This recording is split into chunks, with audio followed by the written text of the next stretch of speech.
Yeah, I got you. I'm not sure.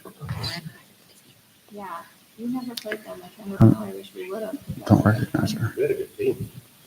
We did. I mean, we lost it. We lost it to schools, but. Who beat us in the tournament? They're like a softball dynasty. Down south. Not a champion or somebody like that. It wasn't champion. No, they beat us. They're- Champion beat us last year. They had that girl that's. They're crazy. Yeah, Well, they always have a pitcher and a catcher. That's what matters. oh, for sure. Beat us at all. They used to have a good summer. I want to say Keystone, but I could be wrong. We got lots of them back there. Yeah, we lost some key seniors, but we have a lot coming back. There's a lot of talent in this. Yeah. Yeah, there is. It's,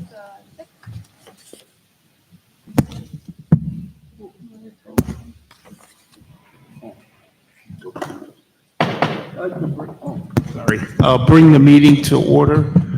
To stand for the pledge.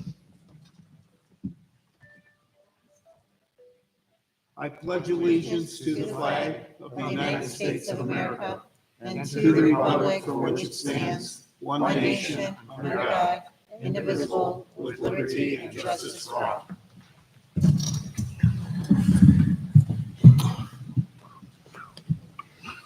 Beth, roll call, please. Mr. Berman? Here. Mr. Manfredi? Here. Mrs. Miller? Here. Mrs. Stone? Here. Mr. Wadsworth? Here. Okay, I need a first and a second for approval of the agenda. So moved. Brian, I'll second. Jody. Any discussion? Beth, roll call, please. Mr. Berman? Yes. Mr. Manfredi? Yes. Mrs. Miller? Yes. Mrs. Stone? Yes. Mr. Wadsworth? Yes. Okay. I need a first and a second for approval of the minutes. I'll make the motion. I'll second it. Linda. Any discussion? Beth, will call, please. Mr. Manfredi? Yes. Mrs. Miller? Yes. Mrs. Stone? Yes. Mr. Wadsworth? Yes. Mr. Berman? Yes. Okay, at this point of the meeting, we have public participation. We ask you to please come up here and use the microphone because we are on tape. And please be respectful.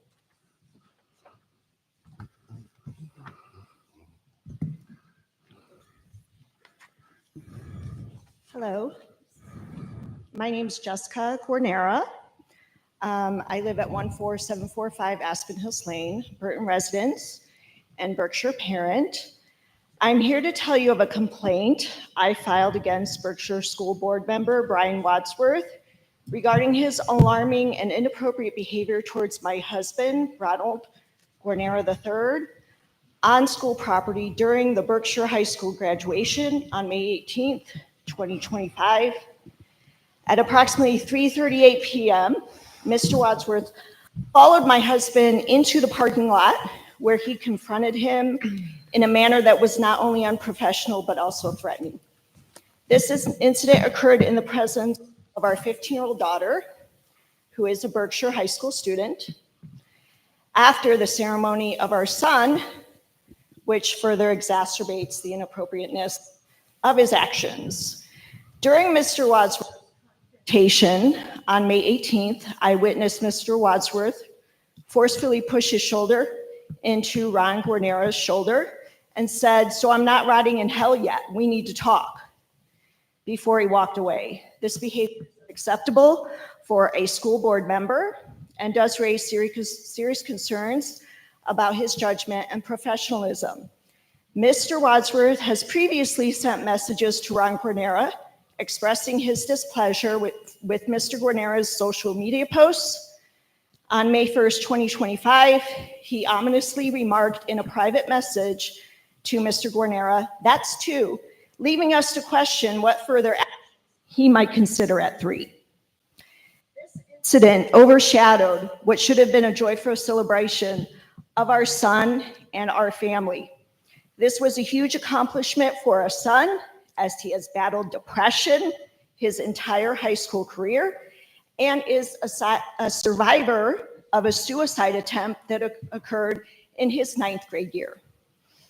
He worked hard and took summer classes 3 years in a row, and we invested in a private tutor so that he would be able to graduate on time, as his depression had a lasting effect on his grades until he could be stabilized. Mr. Wadsworth's actions minimize the hard work my son has done, as well as the energy, time, and money his dad and I put towards education to ensure he graduated on time. I urge you to take this matter seriously and address Mr. Wadsworth's conduct, as it not only reflects poorly on him, but also the entire Berkshire School District. Such actions cannot be tolerated, especially from someone in a position of influence in our community. Thank you for your attention to this serious matter. Thank you. Is there anyone else for public participation? Can I respond? Is that appropriate? Oh, Yes. No? yeah. Okay. So just for clarity, I didn't throw my shoulder into Ron, and Ron had said some things online, and freedom of speech is what we all have and is treasured in this country. However, if you tell a person to do a couple things that he said, and you said you can't wait to see you in public, I thought that was an invitation for me to see him in public. So I went over to Ron, I shook his hand and said, when are we going to get together? So I apologize if it was in front of your daughter. I didn't see either one of you there. And I had reached out to Ron privately to see if we could talk, and he did say he wanted to. So I saw him leaving, and I went and said hello to him.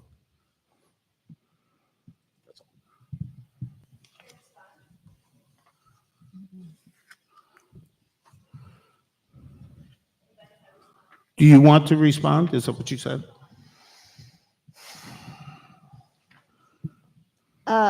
If this would have happened in the Walmart parking lot, I could care less. He probably could care less, but it was at a graduation ceremony for our son. Okay, that's why mom is here and in front of my daughter. Okay. Thank you. Is there anybody else for public participation?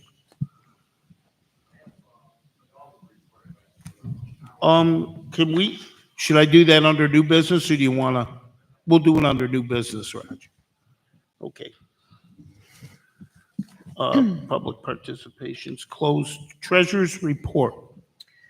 Let the record reflect the treasurer submitted a statement to the board and to the superintendent showing the revenues and receipts from the sources derived, the various appropriations made by the board, the expenditures and disbursements, the purposes and balances remaining in each fund.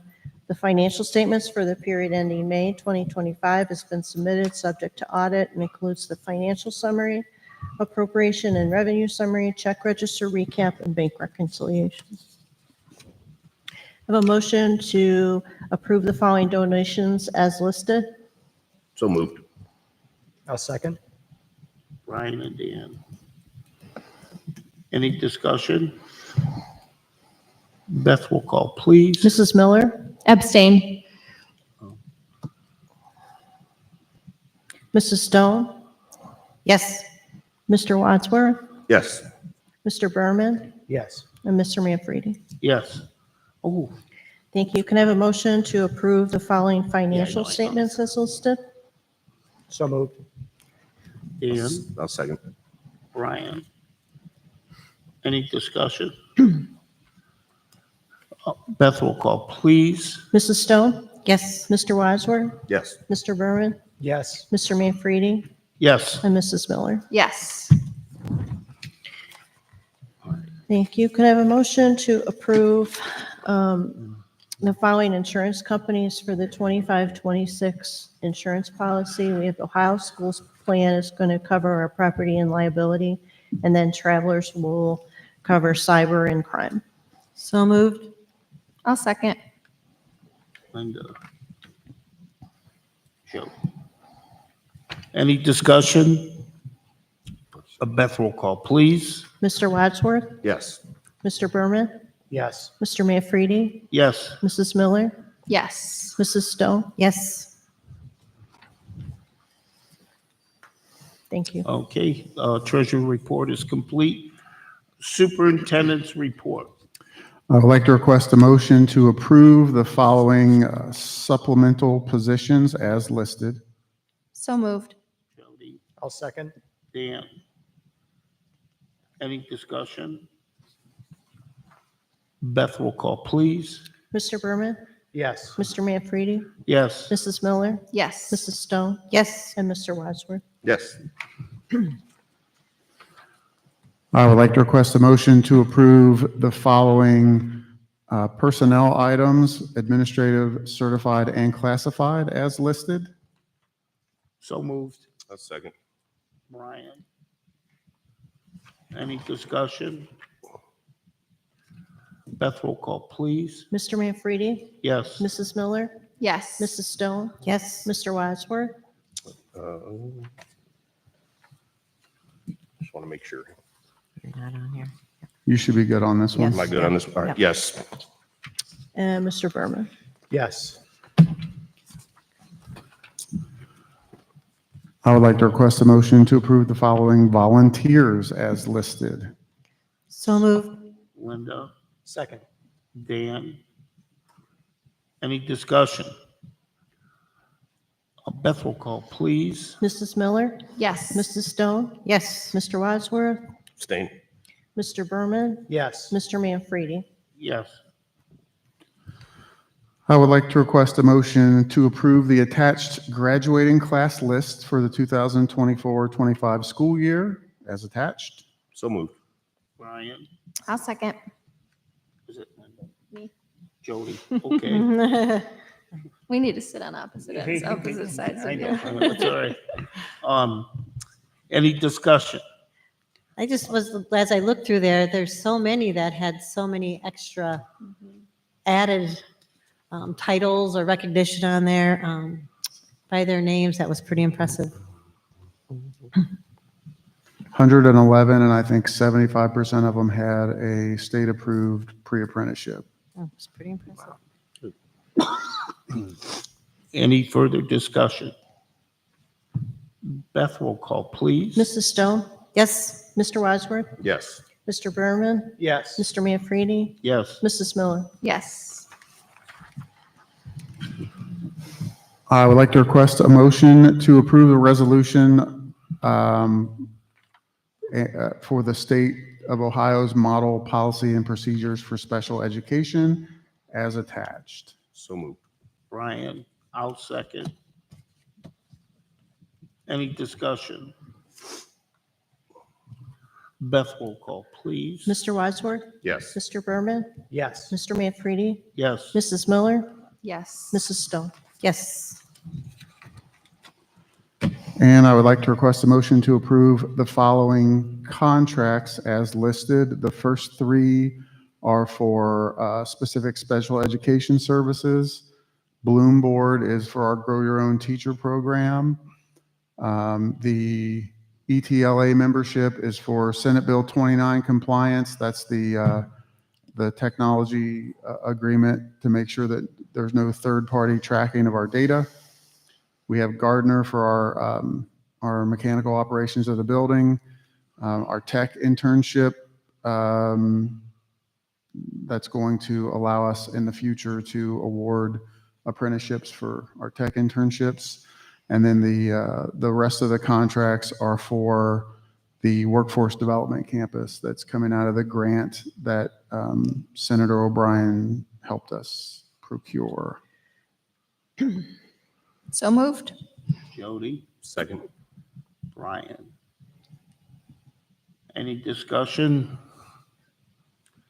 Beth, roll call, please. Mr. Berman, Yes. Mr. Manfredi, Yes. Mrs. Miller, Yes. Mrs. Stone, Yes. and Mr. Wadsworth. Yes. Old business. I can address, no, I'm not going to skip him. He's new business. Oh, is he? All right. I'd skip them. No, he's new business. Old business. I will address a comment made during public participation. When something is brought to my attention, I will, and it has to do with our board members, I will talk to, as a group or individually, depending upon what the circumstance was. That did happen. As I said to you, I would, and I did.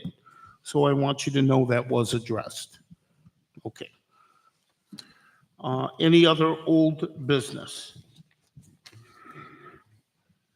New business, before we get to the Burton Library, why don't I let Roger go ahead?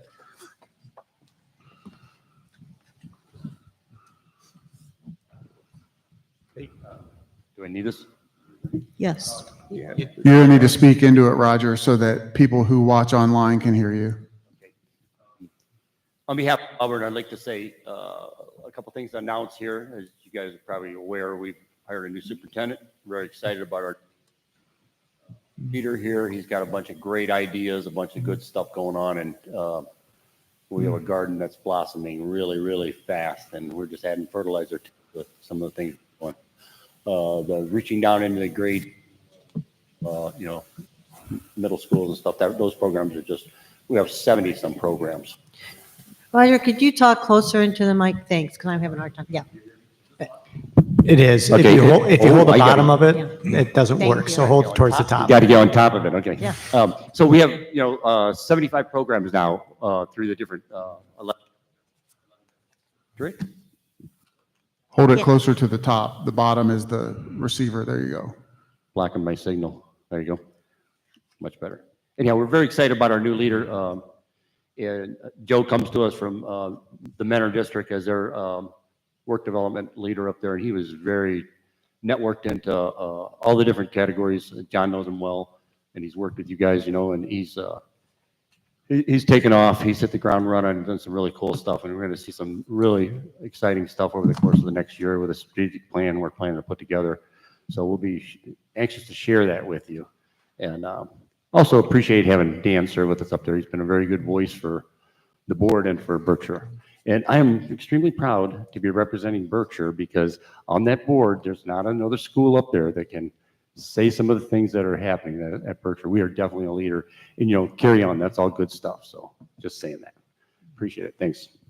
And Roger, you know that we, every year we expand just a little bit more and a little bit more. And we, want to, work with Auburn in order for them to, work with us on that expansion too, because they're full and we have to have our kids be able to take the programs, and you're well aware of all that. So. Yeah, what we're finding though is what's really cool is Joe's getting the all of the area career centers together. They will all be meeting at Auburn, and he will be leading this thing where they're going to pull together their thinking and stuff. And they really don't want to, we don't want to overlap. Yet we want to cover all the holes and put our money in because those are expensive seats we've got. Those are $20-some thousand seats we got. You want to put the right kid in the right seats, and when they come out, they're doing what they need to be. And that's good stuff. And Joe's the guy to do that. He will network us into what the next generation of what's going to happen here, because it's really going to expand and go all kinds of different directions. And look to have a lot of resources right now. Career Tech's pretty hot. By the way, we're also recruiting a new treasurer. Our treasurer has resigned, and You can't have Beth. I didn't figure that. I figured she already knew. But so taking some new steps, going new directions. But it's all exciting stuff. And Mike Rowe will probably be visiting our campus before the year's out. That's what I told the new superintendent. I'm just bragging. And always thanks for all your help, because I know all that you do for Berkshire and how long you've been on that board on our behalf. So thank you, Roger. Under new business, Burton Library tax budget. Motion to approve the 2026 tax budget. So moved. I'll second. Jody, any discussion? Beth, roll call, please. Mr. Manfredi, Yes. Mrs. Miller, Yes. Mrs. Stone, Yes. Mr. Wadsworth, Yes. Mr. Berman. Yes. I Jeff, do, yeah, I do have one quick presentation under new business. Just realizing that we don't know the extent of this yet because the final state budget bill won't be passed until June 30th. But I do want to take a few minutes to walk through the future of public education funding in Ohio. Right now, our public education system's at a breaking point, especially for small rural districts like ours. When the Ohio Supreme Court ruled the system unconstitutional over 25 years ago, and we still lack adequate and equitable funding. So this presentation is going to highlight how the June state budget deepens that crisis and further threatens the sustainability of all public schools and particularly smaller rural schools. So first, there are some new state proposals that restrict key local funding tools that schools can use. So the elimination of replacement levies, which will stop districts. We don't have one of these, but it would stop districts from modernizing old levies to reflect rising property values. It effectively freezes local revenues. Also requiring a 2/3 vote to put levies on the ballot would further restrict and potentially cause infighting on boards. And eliminating inside millage would remove a stable base of funding and force more districts to rely on going to the ballot more often. Those are things that are currently in the Senate's version of the budget that could be detrimental. Some state policy changes, moving to a flat income tax that would reduce overall state revenues, and education funding often is one of the first things to get cut or frozen in that type of environment. Some of the property tax reform proposals that would cap growth, limiting how much schools can benefit even when our costs rise. And then eliminating the 20 mil floor, meaning that districts are going to collect less and less revenue over time. One of the key things that happens though is phantom revenue is not addressed. And if you haven't heard of phantom revenue or you don't know what phantom revenue is money that the state assumes we have, even though they know we really don't have it. The state does what they call a 23 mil charge off to all school districts. They basically assume you're collecting 23 mils no matter how much you're collecting. And so they take 23 mils and subtract it from the amount that they send you in your state share. Knowing full well we're at the 20 mil floor, that's 3 mils that the state assumes we have that we really don't. If you know us, that's close to $1.5 million a year that the state's going to shortchange us because of the phantom revenue. That phantom revenue happens due to the House Bill 920 rollbacks. We don't see a benefit from inflation related to property value growth, but the state reduces fundings as if we did. That creates a hidden shortfall. Initially, back in the 70s, that's why the 20 mil floor was put into place to protect districts from falling too far below that, because from 23 to 20, you really just have to live lean. When you get to the 20 mil floor, the state always brings you back up to 20 mils, and that kind of helps to grow with inflation. Part of the issue with where we are, and this creates some distrust locally, is people look at their local property taxes, they see their local property taxes continue to increase. They know that schools get 70 to 75% of the local property taxes, depending on where you are. So they assume the schools are getting more money because we are getting more of their money. But the reason that's happening is because the state is sending a smaller and smaller percentage. Ideally, the state is supposed to share the burden of public education. It's a 50-50 partnership. But the most the state has ever funded has been 41%, and that was back in the 90s when the funding system was declared unconstitutional because it relied too heavily on residential property taxes. Fast forward to now, and the state's funding us at about 38%. So it's this burden shift to local taxpayers, and I completely understand why local taxpayers are upset. They look at their tax bill, they see that their taxes are increasing. They assume it's us. I think legislators understand that, and we're an easy target. But the issue is people assume we're getting more money and thus mismanaging that money when schools are getting either the same or less. It's just coming from local more than it is from state. And that's the issue. And that's why funding starts to erode over time. A funding state average, like if you looked at all districts across the state, locals are about 50%, state's about 38%, and federal is about 12%. That's current, that's this year. By fiscal year 2027, the state share is going to fall to 32%, meaning local taxpayers are going to be forced to contribute more and more. It's a clear shift in responsibility. The state is just shifting that down. And then I'm sure everyone's heard that the Federal Department of Education is kind of being phased out. That currently picks up 12% statewide. And take one guess where that's going to come from when it's phased out.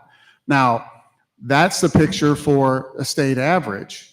Our picture is a little bit different than that, because locally at Berkshire, because we're so far below the floor, the state's only funding 24%. Federal government's only funding us 4% because we're not considered a poverty county. We're making up 6% in other, and that other is smart investments that our treasurer is making that bring us a return. Also, grants that we're writing and successful in procuring, and donations from very generous places like Great Lakes Cheese and Preston. So that's where we're making up that other 6%, but 66% of our funding comes locally. And so that becomes a real issue for us.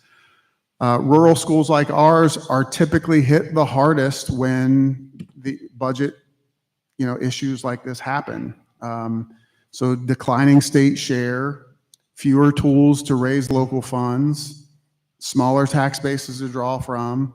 These proposed policy changes are kind of stripping us of some of the flexibility to respond, and it's making it really unsustainable in the long run.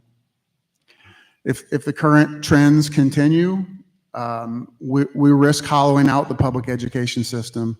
Schools are going to become more and more reliant on private funding or corporate partnerships. Public education could shrink to serving only the most vulnerable populations. Academic opportunities are going to be outsourced or privatized. This is a future that the only way we can prevent this is by demanding fair, stable, and adequate funding from the state. Otherwise, we're going to be looking at, we're going to have to essentially become workforce partners. I'm sure some of you have heard there are some districts in Southeast Ohio that have decided they're just not going to have high school anymore. They're going to be K-8 districts because they can't afford it, and those high school kids have to go somewhere else or to a private school. I don't want us to be in that situation. Again, at the last board meeting, we talked about some things we can do, some different revenue streams we can develop, but even some of those revenue streams are going to be dependent on other districts that require those services that are also having their funding reduced.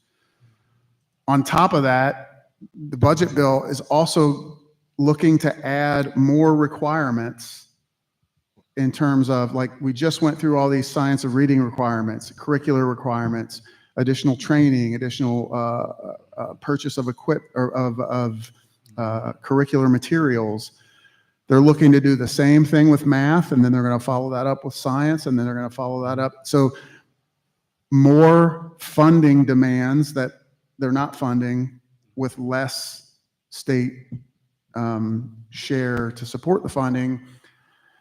And it all adds up to, not fun times for us trying to find ways to to support our programs. And I know you've heard me say this before, and I'll say it again. We have a little bit of a non-traditional model with the way we serve kids here. We serve special education differently. We do more hands-on learning, and we have a lot of workforce development pathways.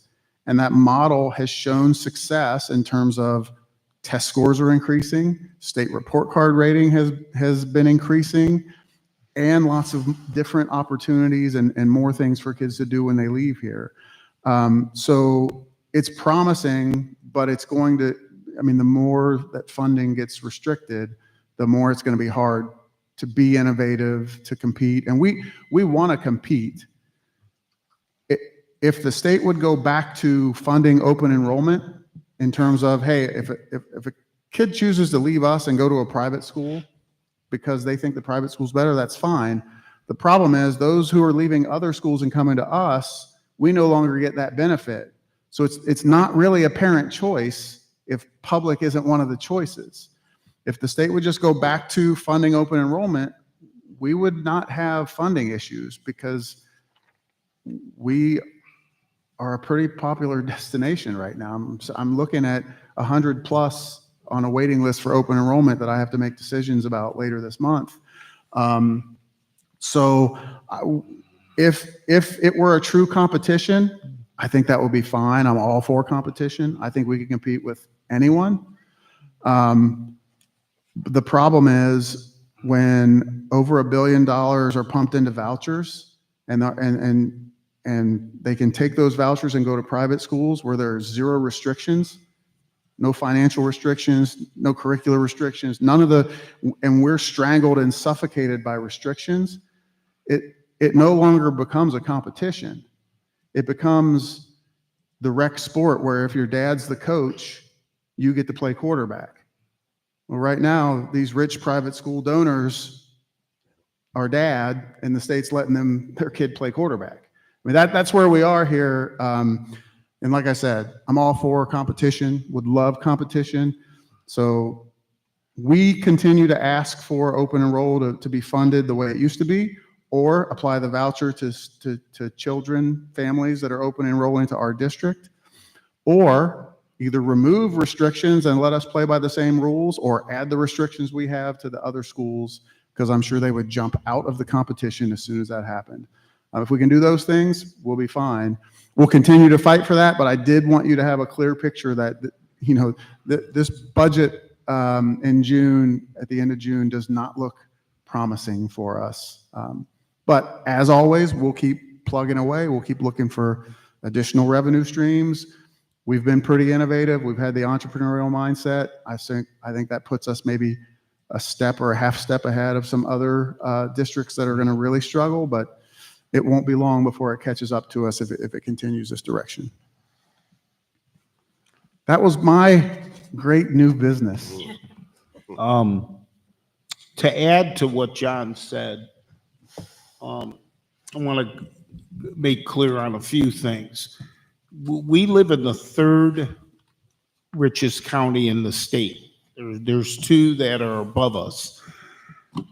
But the benefit of having that is we have a great safety plan for the whole county. When you talk about sheriff's office and the people that have the local departments in each township. So when you look at the safety of the county, that's why people want to move here and live here. When you look at our 118 square miles of school district, and if you go to Zillow.com, you will find there's very few homes for sale. That's because people want to live here and move here. That's not just us. You could take the other 4 school districts in this county, and the same holds true for them.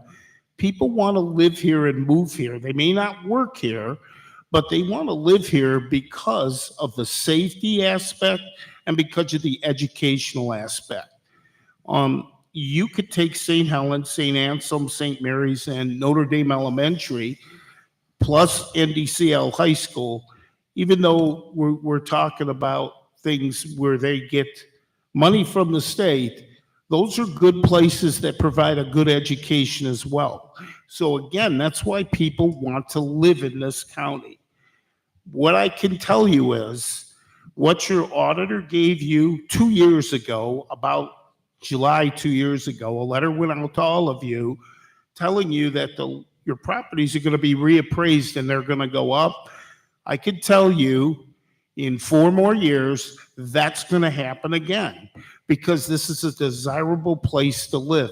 And it's because of the school districts, and I'm counting all of them, including Agape and the Montessori schools.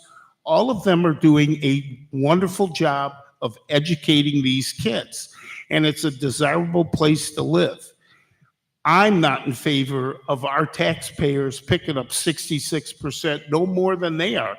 I'm 67 years old, and I would love my taxes to go down as I go into retirement. But that's what the state has dealt us. That's the cards that were dealt. And we have to maneuver through that. None of it's easy.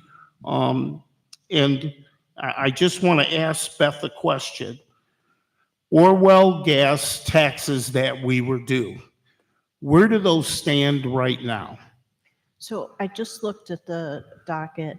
Our prosecutor did file an appeal, and it's going to be heard. We don't know if it's going to be heard, but it would go to the 9th District. And it's going to be held in Cuyahoga County. Yes. Okay. Now, for you folks out there, this is $1 million, over $1 million, that was owed to our district from Orwell Gas, who went bankrupt. And somebody didn't make sure that we should have been given those funds before they just said, well, we're going to file against them and say that they still owe us money. Even though the new owners took over that same business, that money was still owed to us. We still show that we're going to get that money. We have been told once, if you read the last appeal that was filed, that we're not getting the money. But another appeal was filed to say they didn't do it correctly in the first place. We are held to higher standards in the district. Beth is held to higher standards. Our county people should be held to, and our state people should be held to. But locally, this is what we are faced with. We can't fight that battle to get our Orwell taxes. Over $1 million that was due to us. That I mean, if we get it, if we even get a portion of it, I'd be thrilled. But I just don't think that it's possible. And I think it was because it wasn't handled properly in the first place. And people believed that they were going to be forgiven once they went bankrupt. We didn't forgive anybody. We expected that money. And so did the other 4 school districts in this county, which Chardon, Kenston, and West Jaga all would be Yeah, receiving and it's more. just not schools. I mean, in total, it's $12 million to the county. So, that's the townships are missing money, the school is missing money, the county is missing money. Yeah. So we're not trying to cry poor here, but we are trying to give you facts of the things that happen to us that we don't control. The 5 of us do not control. Okay, that's all I have to say about that. The last thing I wanted to ask John and Beth, the new building, has it been approved and is it complete so we can move in? Yeah, punch list is complete. The interiors are finished. Exterior paving around the building will happen tomorrow, and then striping on Wednesday. Once the paving and striping's finished, we can have the state come in and do the final occupancy permit. When we get the final occupancy permit, then we're allowed to move our things in. Once our things are moved in, then the state will come in and do the preschool permit, and then we'll be ready to go. If it's ready by July 14th, which is our next meeting, I'd like to have a field trip out there. Yeah, it should be ready by then. Okay, and everybody that would be in our fans that are here. Do you want to have the would be board more meeting than there? Welcome to come through as well. Do you want to have the board meeting in that building? We could, as long as you can, can you? Yeah, as soon as we get occupancy, we can do anything. Well, as long as Anything we you want have in the- there. Well, I'm just saying, as long as you have the ability with. I don't know that our maintenance staff would appreciate that when they're so busy this summer. We can just have a field trip. Maybe we just You do a can field talk trip. amongst yourselves. I just Maybe want just a walk field through. trip out there and allow the people that come to the meeting to go out there as well. Certainly. Okay. And what about on the workforce? Where's stuff going on that? Because I know things are out, we have contracts signed and. Yeah, we just awarded 4 or 5 contracts. The building that the Prestons are building for us, they're starting on the foundations. I went over today. Monday. Well, Next we Monday. drove by today because it was raining, and they have the outline and they have the excavators over there. But they'll start working on the foundations either end of this week or next week, and then it's however long that takes to go up. But the contracts that we approved are for the B building, which will serve as the diesel building until the classroom building's ready.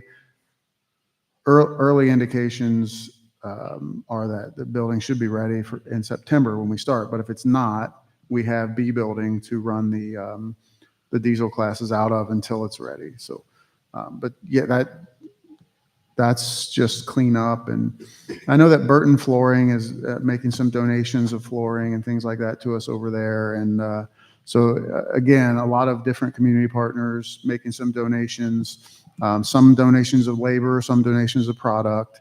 So it'll come together nice. And the Prestons have been great. Any part that we're kind of even close to sharing, they're just kind of doing on their own and saying, we'll take care of it. So it's nice to have a good partner like that.